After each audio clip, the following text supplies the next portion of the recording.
คือเป็นมือก็เป็นผลที่โกติการเป็นมาเป็นใบเทียบที่แยกให้เทียนเทียนถ้าหากว่าเหตุกรรมชั่วร้ายก็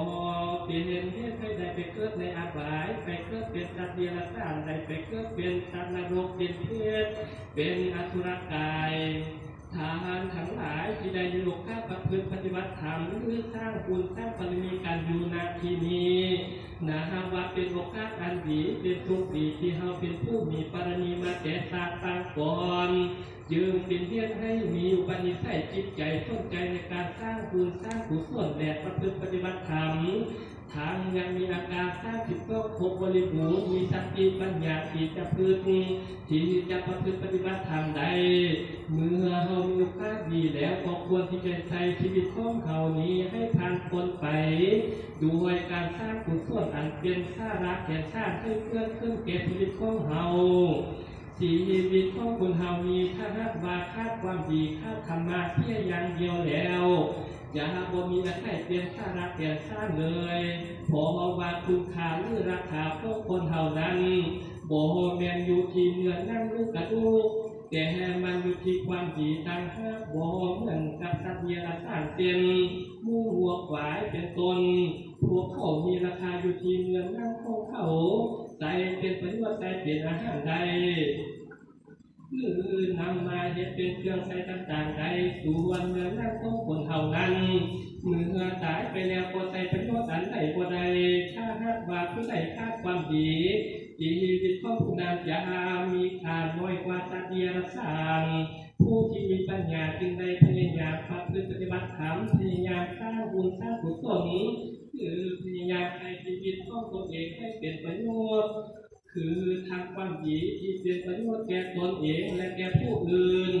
ดังที่ทางทั้งหลายใดกระทำอยู่นี้ทางยังอยากให้ชีวิตให้เป็นประโยชน์ทาง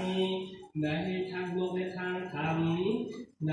ทางโลกการกระทำสร้างเมื่อสร้างตนให้มีหลักฐานมั่นคงพยายามอุดหนุนเจ้าปู่ลูกหลานแน่อยากมีสายโลหิตให้มีความเจริญมีความสุขตามขนาดของชาวบ้านในทางธรรมก็ได้ห้าโอกาสสร้างบุญสร้างกุศลอุปถัมภ์พระพุทธศาสนาให้ความสุขแก่ตนและผู้อื่นเหตุใดดังนี้เพิ่นจึงได้ชื่อว่าตาธรรมทำประโยชน์ตนและประโยชน์ผู้อื่นทางที่เป็นประโยชน์ในปัจจุบันชาตินี้และเป็นประโยชน์ชาติหน้าจึงนับว่าเป็นบุคคลผู้มีปัญญาเป็นบุคคลผู้บ่ประมาทผู้มีปัญญาผู้บ่ประมาทนิยมจะได้รับความสุขทางในปัจจุบันและอนาคตพอเป็นผู้กระทำแต่แห่ความพอเป็นผู้กระทำแต่แห่คุณงามความดีสร้างกุศลประพฤติปฏิบัติธรรมทานทั้งหลายที่มาบำเพ็ญบุญในวันนี้ขอนับว่าท่านได้ทำตามทำสร้างสอนต้องการสมาสัมพุทธเจ้าแล้วนอกจากจะให้ทานแล้วก็ควรที่จะห้าโอกาสประพฤติปฏิบัติธรรมห้าโอกาสฟังธรรมหรือจักควรแนะนำสั่งสอนผู้อื่นให้ประพฤติปฏิบัติธรรมจะเป็นการเติมปูนบุญบารมีของเราให้ได้ยิ่งขึ้นเพราะว่าธรรมานั้นเป็นยารักษาโรคทางใจโดยตรงบุคคลใดมีความทุกข์ใจมีความพอใจมีความเศร้าหมองใจมีความหงุดหงิดในใจหรือมีปัญหาชีวิตอันใดอันหนึ่งเกิดขึ้นทางใจจะเป็นเหตุให้เกิดความหักความทุกข์ความหลงหรือความคิดอย่างใดอย่างหนึ่งก็ตามจงท่านหน้าเข้าเพิ่มพระรัตนตรัย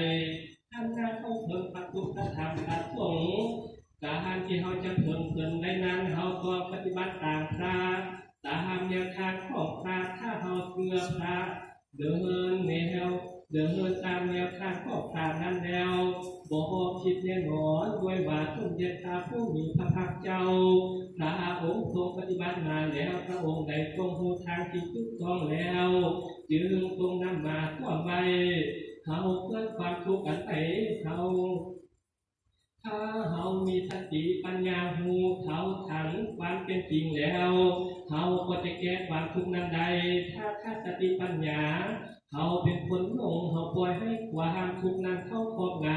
ำความคิดของเขานี้เองแหละเป็นตัวทำให้ตัวเขาความคิดของเขาที่เหตุที่คิดในทางบ่ดีด้วยอำนาจ ความหักความสางความโลภคิดอย่างใดอย่างหนึ่งอ่านเป็นเพียงให้จิตใจของเฮามีเศร้าโศกอาวรณ์วายเป็นตัวทำให้กลัวของเฮาเอง ถ้าเฮามีธรรมะเป็นเครื่องแก้เป็นเครื่องกำจัดความทุกข์แล้วเฮาก็จะบ่มีความทุกข์จนเกินไปพอว่าพระพุทธเจ้าจึงได้ทรงยกย่องการปฏิบัติธรรมแม้แต่การที่เฮาได้แนะนำสั่งสอนให้ผู้อื่นรู้จักการประพฤติปฏิบัติธรรมพระองค์ก็ทรงยกย่องว่าเป็นสิ่งที่ประเสริฐเป็นบุคคลที่มีความสมบูรณ์และประเสริฐเป็นสิ่งที่ชนะความดีทั้งหลายเพราะว่าธรรมดาบุคคลที่จะมีปัญญารู้จักสภาวะความเป็นจริงของสิ่งต่างๆได้นั้นจะต้องมีปัญญาผู้ที่มีปัญญานั้นจะต้องอาศัยคำแนะนำทางคำสอนจากครูบาอาจารย์บัณฑิตจึงจะเป็นผู้มีปัญญาผู้เหตุผู้ผลและสามารถแก้ไขปัญหาชีวิตของตัวเองได้พระพุทธองค์ทรงได้ตรัสไว้เป็นพุทธภัททินังขีตามาวาสัพพะทนังธรรมทนังสหภารสังธรรมรโตสหภารติงธรรมรติเสริมแปลความว่าการให้ทำเป็นฐานธนาการให้ทั้งปวงโลดของพระธรรมธนารถทั้งปวงความยินดีในพระธรรมสาหานาเกิดความยินดีทั้งปวงความสิ้นไปแห่งความยากสนะทุกทั้งปวงผู้ทักษิณนี้เป็นความจริง